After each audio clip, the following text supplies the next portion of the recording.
Saya lihat mata Prof berkaca-kaca.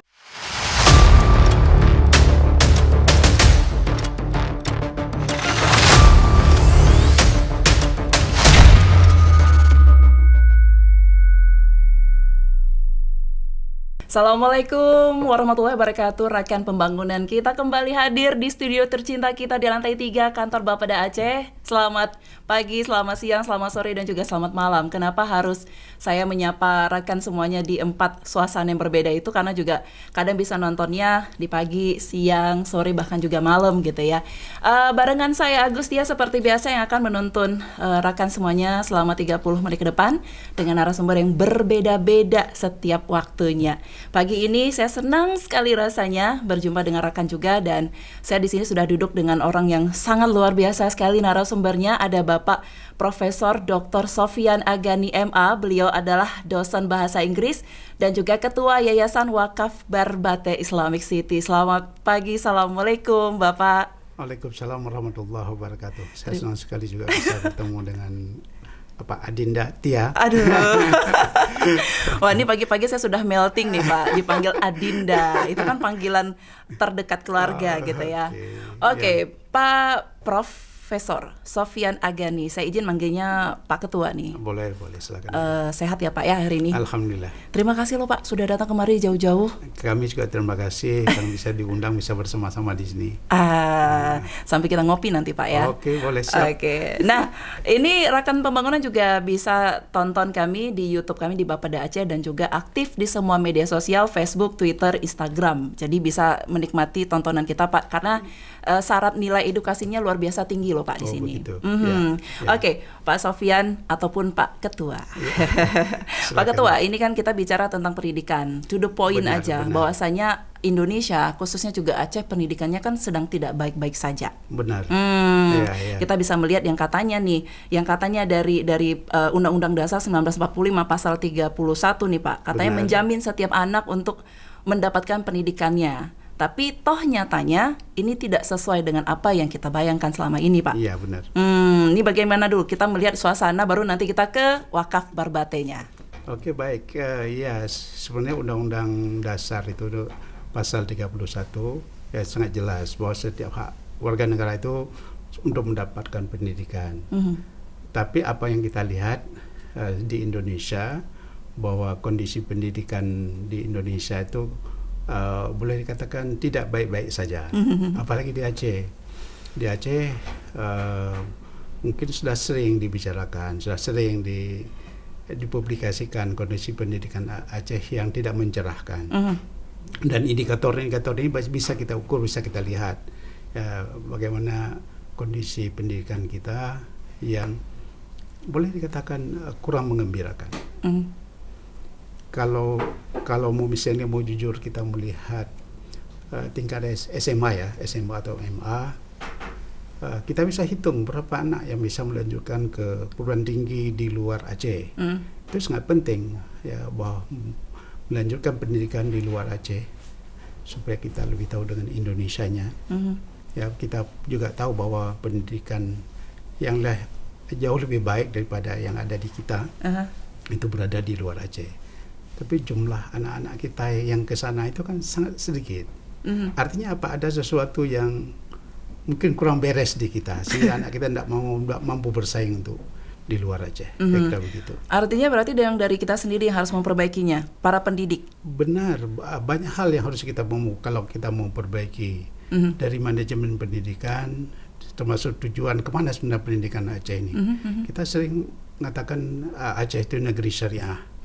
Tapi ada enggak kita persiapkan anak-anak kita menuju ke situ? Cuman kita bicara saja, semua orang bicara tentang negeri syariah, tapi kita tidak terlihat arah mempersiapkan bahwa anak-anak kita ke sana. Nah, itu kan enggak terlihat itu. Jadi implementasinya itu belum ada terlihat jelas. Ada, tapi tidak bisa diikuti. Misalnya oleh gubernur mengeluarkan pergub tentang pendidikan Islami. Tapi setelah keluar secari kertas itu, implementasinya kan ada. Itulah dia banyak hal lain yang kita lihat bahwa kita memang tidak bersatu, tidak bersama-sama. ini salah satu kelemahan kita di dalam mengelola pendidikan di Aceh ini adalah tidak pernah duduk bersama mengarahkan pendidikan itu mau bawa kemana pendidikan Aceh, kan tidak ada itu. Setuju. Iya. Jadi kita masing-masing saja lah uang pendidikan itu kita rame-ramekan saja. Ya, uang pendidikan banyak. Iya. Tapi tidak disatukan. Kita arahnya ini harus kita tuju. Oke. Nah, kira-kira begitu. Harusnya diperuntukkan pada tempatnya. Iya, kita duduk bersama. Kita mau bawa kemana anak-anak Aceh ini? Iya. Ya, apa yang harus kita lakukan? Apa programnya? Ini kan yang kita miss itu. Kita tidak lakukan itu. Betul. Dan ini juga statement pertama ini Rakan Pembangunan dari Bapak Profesor Dr. Sofyan Agani. Jadi kita hari ini akan membahas pendidikan Dayah Wakaf Barbate sebagai salah satu upaya penanggulangan kemiskinan Aceh. Benar. Kan jadi yang berpikir nih Pak, apa hubungannya? Betul. Nah, Rakan, beliau adalah anggota Majelis Pendidikan Aceh, ketua tim asesmen untuk beberapa kepala MAN dan MSen, mengisi beberapa pelatihan guru dan kepala madrasah, ketua komite MAN Model Banda Aceh, staf ahli Komisi 5 DPRA, ini pendidikan juga ya Pak ya? Pendidikan juga. Sekretaris Dewan Pakar ICMI Orwil Aceh Pak? ICMI. Dan yang terakhir ketua Yayasan Wakaf Barbate Islamic City. Wah, ini saya langsung sama ketuanya ini. Ya, silakan. Oke, kita cerita dulu nih Pak Ketua tentang Yayasan Wakaf Barbate Islamic City ini seperti apa konsepnya? Mungkin juga banyak Rakan Pembangunan yang belum tahu nih Pak. Boleh cerita sedikit? Ini bergerak kita dari awal begini. Kami ada beberapa teman itu sebagai komite di MUK Pagarayer. MUK Pagarayer itu kan sekolah atau yayasan tahfidz Quran di MUK Pagarayer. Jadi di sanalah saya dan ada teman-teman lain, kami bersama-sama bagaimana MUK yang sudah pernah ada ditingkatkan, khususnya penghafal Al-Quran yang selama ini kita lihat hanya sedikit setiap tahun lulus, walaupun masuknya ramai, tapi ada permasalahan-permasalahan. Kemudian kami masuk, saya sebagai ketua di MUK Pagarayer, membenahi kurikulum pertama, bahwa kurikulum ini ini sekolah tahfidz. Kenapa tidak tahfidz yang dimulai dari pagi? Jadi kita coba beberapa hal lain. Mungkin di tahun pertama aman-aman saja. Tapi waktu kita masuk ke masalah uang, nah itu jadi masalah. Ya, kamu cowok. Kalau kita bicara masalah uang, semua itulah pangkal kita di mana-mana. Kalau kita bisa masalah uang, kamu cowok. Akhirnya kami berpikirlah, kalau bagian kita bagaimana caranya, ini kita harus berpikir sendiri ini. Kita diskusi terus dengan teman-teman. Kemudian datanglah utusan dari Pak Mahdi di Kebun Kurma, ada beberapa orang mereka. Dia bilang, Pak Sofyan, kalau kita buat aja sekolah kita, kita buat sekolah kita atau yayasan atau daya kita, nanti kita bisa meramu kita sendiri. Jangan intervensi orang lain. Pertama saya kurang yakin juga apa bisa apa enggak. Tapi karena kesepakatan kita bersama, ya, alhamdulillah, kita pikir-pikir dulu, kita diskusi untuk mendirikan sebuah yayasan. Karena keinginan teman-teman ini, akhirnya kita sepakat yayasan kita apa yang harus kita lakukan. Kami pikir nama, kami pikir ini, dan ada satu hal yang saya katakan, bahwa kalau berbayar sudah biasa, itu gampang itu mendirikannya kalau yayasan berbayar. Tapi kita bisa enggak kita buat sebuah yayasan pendidikan anak-anak tidak berbayar? Nah, di sinilah diskusi yang paling menarik. Akhirnya kita setuju bahwa teman-teman bersedia membuat sebuah yayasan tidak berbayar, dan kita khususkan pada ini kaitan dengan kemiskinan. Betul. Kita khususkan kepada anak-anak miskin, keluarga miskin, dan ditambah dengan anak-anak yatim, dan alhamdulillah bisa juga dari mualaf. Jadi kesepakatan itulah yang kita ramu kembali, kita duduk, kemudian kita buat visi misi. Setelah itu selesai, ya kita lengkapi pengurus, siapa yang mau bersedekah harta dan bersedekah waktu untuk yayasan ini. Alhamdulillah rame-rame akhirnya banyak yang mau ikut. Setelah itu baru kita mendaftar ke ke pemerintah lah, ya, mendaftar bahwa kita sudah punya yayasan pendidikan untuk anak yatim dan untuk fakir miskin. Itulah kira-kira gambaran seperti itu kita melahirkan yayasan ini. Oke, menarik ini. Jadi kenapa posisinya, lokasinya ada di Barbate nih Pak? Iya, benar. Pertama memang di sana itu kan pada saat 3 tahun yang lalu itu sedang cerahnya, sedang orang menunggu buah kurma. Iya, benar. Jadi sangat-sangat berbuah. Dan rupanya juga sudah ada tempat. Pak Mahdi punya tempat yang sudah bisa digunakan untuk belajar. Kita tidak pikir lagi ruangan macam-macam. Memang jauh, itu yang pertama. Yang kedua, ada yang menarik lagi di situ. Tidak ada sinyal TV, sinyal HP. Adik anak-anak tidak sama sekali tidak terpengaruh menghafal Al-Quran dengan sinyal-sinyal HP. Dengan HP tidak ada sinyal. Main gadgetnya jadi nggak bisa. Nggak bisa. Fokus mereka. Itu antara lain. Kemudian yang juga prospeknya juga bagus di situ. Ya, prospek karena tanahnya masih luas. Nah, itu makanya arahnya kenapa Barbate. Mereka terpencil betul. Anak-anak kalau udah masuk di situ, ya menikmati saja lah apa yang ada. Gitu. View-nya juga bagus Pak. Jadi baru minggu kemarin tuh saya ke gitu. Taman Kurmanya Pak. Makan siang betul. di sana, dan ada beberapa peserta didik yang kebetulan juga mereka baru siap sholat, mainnya ke situ juga. Iya. Dan memang nggak ada sinyal. Luar biasa kalau kita lihat pemandangannya memang luar biasa. Memang sangat. Dan orang-orang lain yang sudah datang melihat ini luar biasa. Ada teman yang dari Australia, ada 3 orang ke situ. Dari Mesir juga ada pernah. Dan dari Malaysia yang sering. Ada 4 kali mereka datang ke situ juga melihat ini luar biasa lokasinya. Tujuannya mereka ke sana apa nih Pak?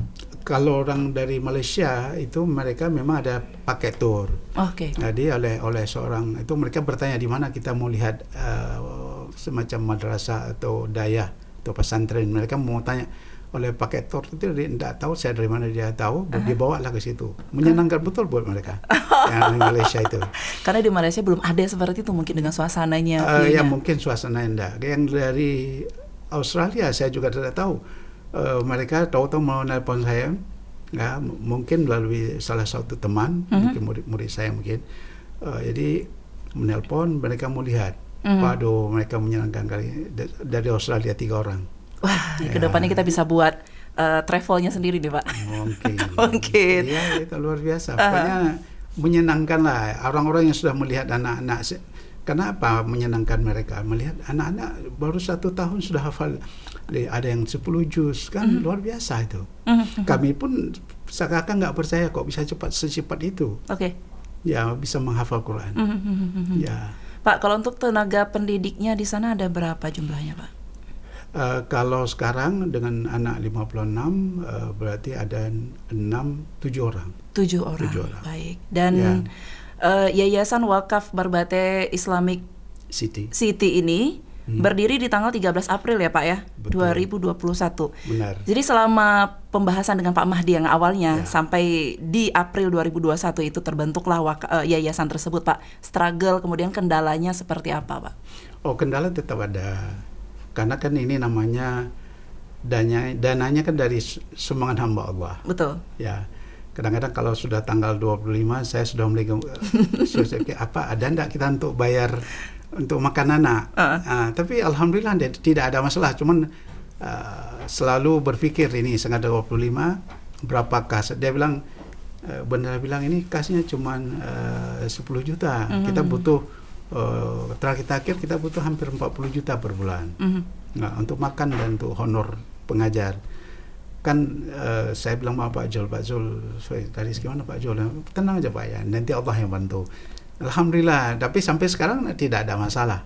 Dengan dana dari teman-teman banyak sekali yang mau memberikan, mengirimkan. Akhirnya makan dan keperluan Ustadz itu menjadi concern kita yang pertama. Concern yang kedua memang tempat tinggal memang belum, tanda petik ya, belum begitu layak. Karena memang perlu tempat tinggal yang lebih luas sebenarnya.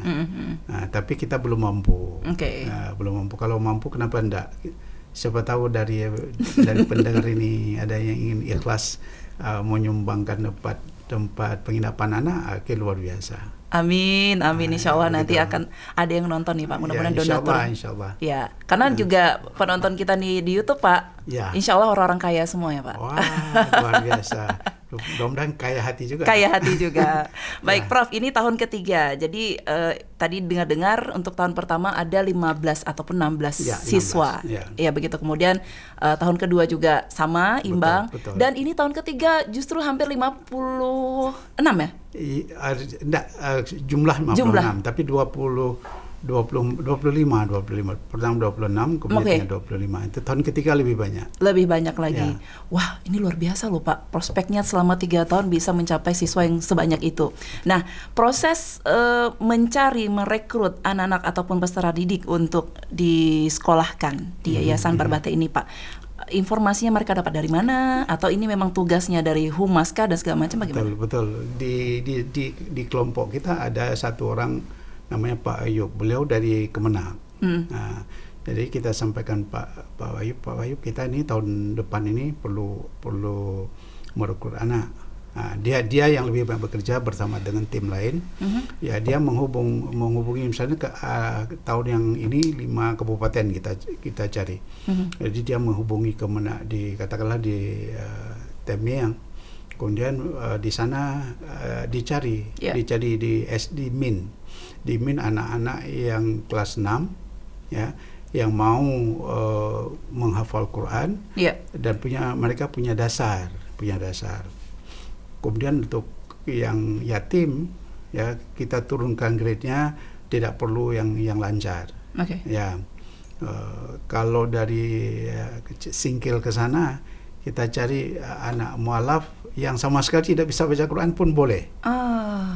Karena kita tahu anak mualaf kan belum tentu bisa baca Quran. Betul. Nah, jadi kita sampaikan tidak memang benar dari nol, tapi kita terima saja. Tapi alhamdulillah sekarang luar biasa. Jadi proses itu kita ikuti setelah dapat anak-anak yang sudah terdeteksi bahwa ini bisa kita bawa. Datanglah tim kami yang ke sekolah mewawancari anak itu. Kalau yang kita syaratkan baca Quran, kita suruh baca Quran. Kemudian kita datang ke rumah mereka. Kemarin yang di Taming saya tidak ikut, tapi saya lihat foto mereka itu luar biasa. Mereka naik bot itu ke desa itu. Masya Allah, saya juga terharu melihat teman ini mau naik bot kecil, semacam perahu, sampai ke tempat anak-anak itu untuk memastikan. Dampak kemudian juga ikut. Ya, luar biasa, memang antusias mereka, kita ini semua bagus sekali. Iya. Itu yang menyebabkan daya kita ini terus berkembang. Kayak begitu. Aceh ternyata tidak kekurangan orang baik ya Pak ya. Masya Allah, saya juga tidak tahu. Nah, kita kan sekarang berpikir kita sudah terlalu banyak diberikan ya harta dan sebagainya oleh Allah. Yang umur kita begini, apa yang harus kita perbuat untuk membantu orang-orang yang tidak punya kesempatan seperti kita. Jadi kami inilah ada teman dari Bapeda juga, ada beberapa yang ikut bergabung bersama-sama. Ya Allah, memang luar biasa dedikasi teman-teman ini. Saya hanya meminat saja, saya hanya mengatur ini, tapi yang bekerja adalah teman-teman dari pengurusnya. Dan selalu ada campur tangan Tuhan di dalamnya. Pasti, ya Allah, yang itulah kadang-kadang yang saya pikirkan begitu, ini dari mana uang nih? Ini sudah mendekati, kita akan honor kan tetap dibayar ustaznya.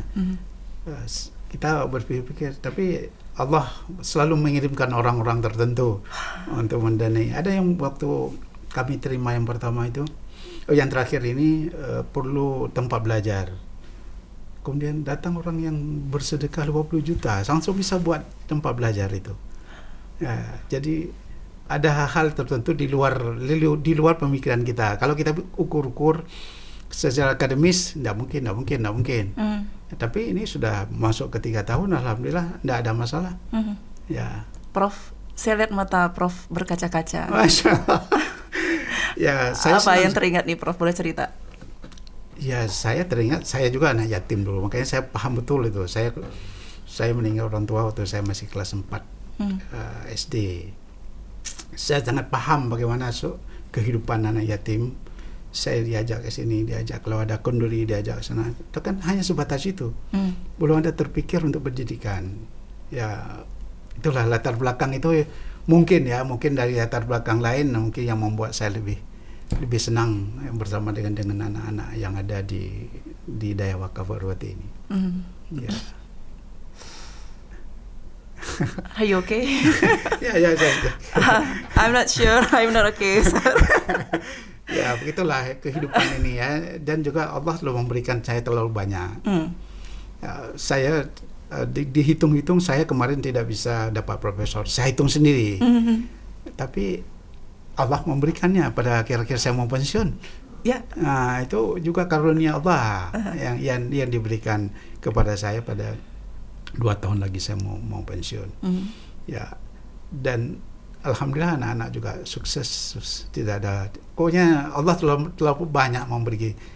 Saya pribadi, teman-teman lain juga begitu.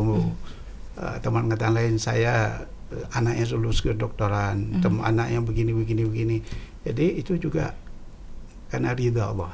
Ya. Ya. Doa dari mereka juga ya. Oh ya, alhamdulillah. Saya pikir saya profesor itu doa mereka.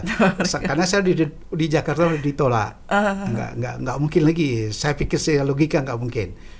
Tapi memang ada aja cara Allah. Ya, kun fayakun. Iya, betul. Baik, Prof, kita kembali sedikit ini terkait dengan adanya daya Wakaf Barbate sebagai salah satu upaya penanggulangan kemiskinan Aceh. Kita tahu kan Aceh ini provinsi yang dimana kita punya kekhasannya sendiri. Benar. Salah satunya yang paling utama adalah syariat Islam. Nah, setelah nanti kebanyakan anak-anak di Aceh ini yang mereka ditempatkan di Daya seperti yang Prof lakukan dengan teman-teman. Apa proyek ke depan, harapan dari mereka mau jadi apa nanti ke depan? Apakah selesai dari SMA SMA selesai atau ini tetap akan dirangkul, Prof? Benar, dari visi dan misi kami sebenarnya mereka sampai kuliah. Ya. Cuman di kuliah kemungkinan mereka harus kita cari beasiswa, kita nggak mungkin lagi. Kalau kita bisa selesaikan sampai madrasah aliyah atau SMA itu sudah luar biasa. Tapi itu belum cukup. Belum cukupnya adalah mereka perlu sampai kuliah. Mungkin kita akan coba nanti, ini kan mereka masih kelas 3 Sanawiyah, MTS. Jadi nanti ini tantangan juga buat kami. Untuk MA ini kan tempat sudah ada, tapi gedungnya belum ada. Yeah. Ini tantangan buat kami menyiapkan MA. Siapa tahu pendengar ini yang mau mewakafkan sedikit hartanya, kita bisa siapkan tempat belajar mereka. Tanahnya sudah ada yang wakafkan. Okay. Jadi keinginan kita kalau mereka sudah tamat MA, kami yakin mereka sudah hafal 30 juz itu. Yeah. Kalau sudah di MA. Ya. Tapi kalau bisa mereka bisa melanjutkan kuliah. Kami belum terpikir bagaimana caranya supaya mereka melanjutkan kuliah apa di UIN atau ke Timur Tengah. Ya, itu yang kami perlu diskusi kembali itu. Ya, cuman yang jadi pemikiran kami semua ini telah tamat MTS tahun depan. MA-nya sudah siap apa belum? Ya, untuk melanjutkan. Kalau mereka tidak melanjutkan ke MA, tidak melanjutkan hafal Quran, saya khawatir hafalan mereka itu kan hilang. Jadi sia-sia gitu ya, Prof. Sia-sia. Sedih itu kalau hilang. Sudah 30 juz tapi tidak ada lagi tempat mereka melanjutkan, katakanlah masuk pesantren lain yang tidak ada hafiznya. Itu yang punya mereka itu kan hilang. Dan itu terjadi di mana-mana seperti itu. Betul. Ya. Nah, untuk tujuan yang mulia itu ya, Prof, ada komunikasi dengan pemerintah Aceh nih, Prof? Iyalah dengan Bapeda salah satu. Ada Pak Zul, sekretaris yayasan orang Bapeda. Beliau yang banyak konsultasi, ada pokoknya bantuan dari teman, tapi secara konkretnya dengan pemerintah belum ada. Seharusnya mohon maaf kalau katakan yang begini juga tanggung jawab pemerintah Aceh. Ya, itu maksud saya, Pak. Iya, seharusnya begitu. Tapi kalau pemerintah Aceh nanti dengan gubernur baru punya kepekaan seperti ini, ya kita menunggu. Karena kami ini kan mau katakan kami kan tidak dibayar dan tidak mau dibayar. Semua pengurus tidak dibayar dan tidak mau dibayar. Jadi kita memang bekerja keikhlasan supaya anak-anak Aceh itu hebat-hebat, hafal Quran, tapi dia nanti jadi insinyur, dia jadi bekerja, tapi dia hafal Quran. Ya. Kan ini kan saya kadang-kadang melihat kenapa pendidikan kita, karena anak saya di Jogja, Ya. saya melihat pendidikan mereka itu memang dikaderkan itu. Anak saya di Universitas Muhammadiyah, saya lihat mereka dikaderkan. Kita kan tidak ada. Iya. Ya, mungkin hanya daerah-daerah tertentu yang mengkaderkan, tapi hanya sebatas mereka saja. Tapi mengkaderkan lebih besar itu kita belum ada di Aceh ini. Oke, baik. Ya. Pak, maunya nanti Yayasan Perbate ini kalau kita bisa mencontohkan dari negara tetangga, seperti negara mana yang Prof inginkan untuk kelangsungan sekolah di Dayah itu? Iya, karena mereka hafal Quran, tentu yang paling bagus kan mereka melanjutkan ke Timur Tengah, ke Mesir, karena bisa melanjutkan apa yang telah dipelajari. Bukan tidak bisa juga kalau mereka bisa mampu, bisa juga ke Malaysia, ke Australia. Kesempatan inilah yang akan kami perkuatkan nanti di tingkat MA, bahwa kalau anak-anak kami ini mau ke Australia apa harus dipersiapkan, kalau ke Malaysia apa dipersiapkan, dan kita akan mencoba mencari beasiswa untuk mereka. Ya, tapi basic mereka itu harus kuat. Kalau mereka mau melanjutkan ke Mesir, apa basic? Tentu bahasa Arab. Yang itu yang harus kita perkuat. Baik. Pak, ini menarik nih. Saya mau tanya sedikit, Prof. Apa sih kelebihan dari Dayah Wakaf Barbate yang tidak dimiliki sama Dayah yang lainnya? Ya, tentu yang pertama karena tidak berbayar. Tidak berbayar. Nah, itu karena ini tidak mudah mengelola pendidikan tidak berbayar. Ya, di mana-mana berbayar. Saya lama betul saya di Man Model sebagai ketua komite 15 tahun. Jadi itu kan orang tuanya orang kelas menengah ke atas, gampang kalau kita minta duit. Tapi sebagai anggota Majelis Pendidikan Aceh, saya kan sudah sering sekali ke sekolah. Kadang-kadang sedih kita lihat ada sekolah-sekolah yang anak-anaknya uang jajan saja 5.000 aja tidak ada.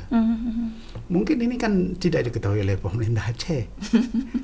Banyak sekali anak-anak yang orang tuanya tidak mampu sama sekali. Apalagi kalau masuk sekolah, mereka harus ada ini susah betul itu. Jangan dilihat Banda Aceh. Kalau di Banda Aceh aman-aman saja. Tapi lihatlah keluar Aceh. Lihat apa yang terjadi di luar, yang kalau Aceh Timur ke Juluk sana, kalau ke tempat-tempat lain, pokoknya yang jauh-jauh. Kita sedih ya. Jadi di Barbate inilah kita katakan ini kita tidak berbayar. Ya, itu yang pertama. Yang kedua, karena kita yang mengontrol, kita tidak dikontrol orang lain, tidak dari pemerintah, ya, dan kita punya cita-cita kita adalah anak-anak ini nanti selain dia bisa hafal Quran, dia punya skill yang harus dia pelajari. Siapa tahu di antara mereka ada yang tidak lagi melanjutkan, dia pulang ke kampung jadi imam, jadi khatib dan sebagainya, dia dengan penghafal Quran, kemudian dia punya skill lain. Nah, skill ini yang kita mau coba sekarang, misalnya ini sedang proses ini, memelihara kambing. Nah, jadi kita sudah beli, ada yang mewakafkan kita kambing 15 ekor. Kita akan ajarkan anak-anak bagaimana memelihara kambing. Tidak mudah, tapi mereka harus tahu. Iya, benar. Nah, jadi kalau dia pulang nanti mungkin bisa itu ternak kambing, lembu. Nah, jadi kita pikir-pikir apalagi skill yang kita persiapkan untuk anak-anak kita ini. Sampai ke situnya Prof mikir. Ya, harus kita pikir sampai begitu. Jangan hanya selesai dia jadi beban orang lain kan. Iya, betul. Nah, dengan harapan nanti ke depannya nanti mereka bisa memiliki skill tertentu dan ya Masya Allahnya mudah-mudahan bisa membuka lapangan kerja lagi kan. Itu yang kita harapkan. Betul. Nah, untuk kondisi kemiskinan Aceh menurut BPS ya, Prof, Aceh mencatat jumlah penduduk miskin mencapai 800.000 orang lebih ya, atau ini bahkan 14,23%. Betul. Nah, ini terkait dengan fokus pendidikan Dayah Wakaf Barbate. Salah satunya adalah menguatkan kapasitas penduduk miskin dan menjaga stabilitas harga bahan kebutuhan pokok. Ini korelasinya seperti apa, Prof? Karena begini, boleh kita suruh petani menanam ini, telah ditanam dibawa kemana? Ini kan terjadi kesenjangan di mana-mana. Kita ingin petani begini bangkit begini, tapi setelah diproduksi ada nggak yang menanggung beban yang mereka, kemudian jalan untuk mereka. Ada produksi tapi tidak bisa dibawa keluar. Yang saya lihat di daerah Taming itu, di daerah mereka harus naik bot kecil, kan susah buat masyarakat. Jadi kemiskinan yang ada ini harus ada upaya yang benar. Kan Aceh kan nomor kemiskinan nomor 1 ya. Aduh, termiskin di Sumatera. Sedih kita mendengar tuh. Kalau kita lihat lingkungan kita seakan-akan nggak akan miskin. Yeah. Ya, kalau kita keluar dari Banda Aceh, kita lihat lingkungannya, nggak mungkin ada orang miskin. Tapi kenyataannya seperti itu. Ya, jadi kan usaha-usaha perlu dilakukan oleh semua sektor. Ya, sektor pendidikan juga.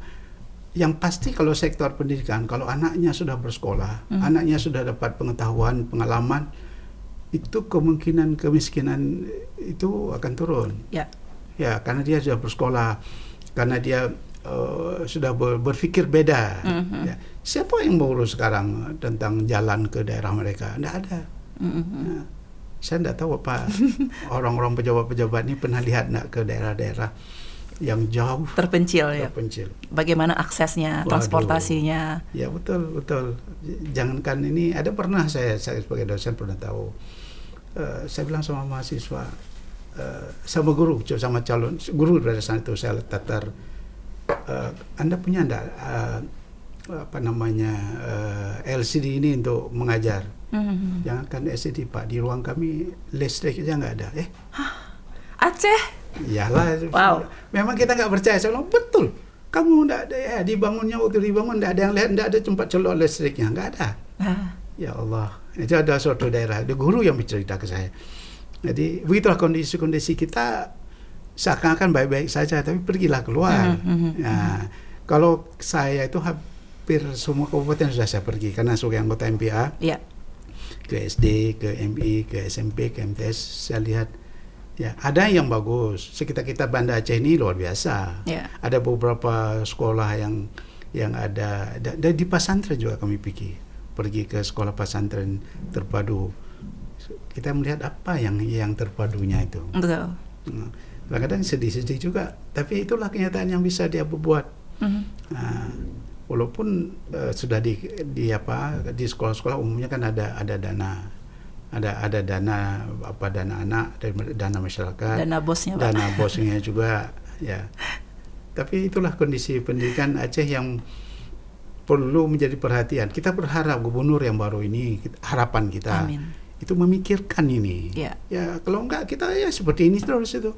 Kita saling mengeluh sesama kita. Iya. Karena sekarang kita bisa lihat ada kesenjangan pendidikannya juga ya Pak ya. Yang kaya ya dia mampu untuk melanjutkan sekolahnya. Yang miskin ya udah miskin terus. Betul. Itulah yang terjadi sekarang ini. Ya, yang katalah yang masuk Syah Kuala kan bisa kita lihat masuk UIN. Kan berapa banyak yang tidak bisa masuk. Setelah lulus dia berapa? 9 juta kami tidak bisa. Tidak mendaftar moli dia. Karena tidak ada duit. Karena cash itu susah bagi masyarakat. Mungkin kalau kita minta hasil kebun kelapa ada, tapi kalau kita minta uang 5 juta, mana dia cari 5 juta itu? Besar loh itu Pak. Wah, itulah makanya yang terjadi. Sekarang kalau masuk Syah Kuala berapa harus bayar? Ya, masuk UIN berapa harus bayar? Di mana orang-orang yang di kampung-kampung itu mendapatkan uang itu? Hampir susah betul itu. Miris sih Pak. Pada akhirnya setiap anak yang punya mimpi sangat tinggi harus pupus begitu saja. Iya, itulah. Jadi kami maunya lebih besar. Bahkan kami orang selalu bertanya, Pak, yang putri kapan mulai kan? Kami bilang belum mampu kami saat ini. Kami biarlah kami mulai dengan yang putra. Kepingin kami yang putri atau yang menjadi ibu-ibu ke depan juga harus pendidikan lebih baik. Itu keinginan, tapi belum terpikir kapan itu bisa. Ya, kita ingin melakukan banyak, tapi kan terbatas. Pertama batasannya adalah dana untuk makan mereka makan anak-anak satu hari itu berapa banyak harus makan. Betul. Ya, air aja untuk minum tuh satu hari 20 galon besar. Yang kita harus bayar. Ya, pokoknya, tapi alhamdulillah sejauh ini kalau bantuan dari masyarakat selalu ya, ada. luar biasa. Luar biasa. Ya, kita berharap dengan melalui ini kami bisa siap memberikan nomor rekening. Ya, siapa-siapa yang mau infak, sedekah dan sebagainya kami siap. Nah, oke, baik Pak. Ini kita Ya. juga sudah di akhir program. Oke. Nah, talk show hari ini juga luar biasa sekali podcastnya Pak. Jadi kalau nanti ada masyarakat yang tertarik ingin Ya. memasukkan entah itu saudaranya, tetangganya ke yayasan Prof, mereka harus mencari informasi kemana? Ya, saya lupa, nanti bisa ditulis kembali website, kita punya website. Oke. Kemudian bisa kita sering mengirim flyer untuk sumbangan. Ya, tapi begini, untuk mendapatkan, kita tidak semua orang kita terima untuk jadi anak kita. Anak kita yang pertama adalah dari keluarga yang sangat miskin. Pertama anak yatim dulu. Yeah. Kalau yang yatim itu sangat mudah. Tapi jangan anak yatim kaya. Ada orang senang melihat, boleh tak Pak anak saya sini? Ya, tapi tidak bisa. Bapak boleh senang, tapi ini khusus betul anak yatim yang miskin. Yang miskin, ya. Nah, kalau memang mereka bisa mandiri, kenapa harus dengan kita? Biar Betul. mereka melanjutkan pendidikan dengan keluarga mereka karena mereka mampu. Yang pertama. Yang kedua, memang kalau fakir miskin, kita akan melihat langsung. Kita lihat ke rumah mereka, kita wawancara orang tua. Selain miskin, memang apakah orang tuanya mendukung? Karena baru-baru ini ada satu orang tua rindu sama anak, diambil balik. Nggak kuat dia Pak. Nggak kuat dia tahan, karena dia tidak bisa komunikasi. Mungkin di tempat lain ada HP, dan setiap saat bisa komunikasi. Kami kan tidak ada. Kami sudah katakan, ini Bapak titipkan anak di kami, nanti 3 bulan kembali atau 6 bulan kembali Bapak lihat. Nah, lihatlah perubahannya. Ya, lihat perubahannya. Mereka senang betul itu. Oke, baik. Ya, jadi itulah kalau memang diperlukan, kita siapkan memberikan akses untuk mendapatkan informasi lebih banyak tentang yayasan ini. Baik, Prof, terima kasih banyak sudah ngobrol santai dengan saya di sini di Bacrit Bapeda Bercerita. Saya doakan untuk Yayasan Wakaf Barbatenya semoga semakin besar ke depan dan semakin banyak donatur tetap yang bisa membantu adik-adik kita yang sedang menempuh pendidikannya nih, Prof. Ya, alhamdulillah kami berminat kalau bisa lebih banyak lagi anak-anak yang bisa kita tampung, yang bisa bersama-sama kita menghafal Al-Quran dan memiliki skill ya untuk saat ini dan untuk masa akan datang. Amin, amin ya rabbal alamin. Insyaallah dengan dukungan masyarakat Aceh khususnya, walaupun ada juga dari luar, kita berharap yayasan ini makin kuat ke depan. Amin. Ya, kita ini kita tidak tahu kapan akan diambil Allah, tapi ada yang melanjutkan. Kita berharap anak-anak yang tahun pertama ini mereka lah yang akan melanjutkan nanti. Kita harapan. Amin, Ya, amin ya rabbal begitu. alamin. Baik, terima kasih sekali lagi nih Prof dan juga rekan pembangunan. Kita akhiri ya untuk cerita hari ini. Tetap saksikan terus, nonton kita terus di YouTube Bapeda Aceh. Banyak sekali narasumber yang bisa memberikan inspirasi untuk kita semuanya. Baik, saya pamit ya Pak ya. Assalamualaikum warahmatullahi wabarakatuh. Sampai jumpa. Waalaikumsalam warahmatullahi wabarakatuh.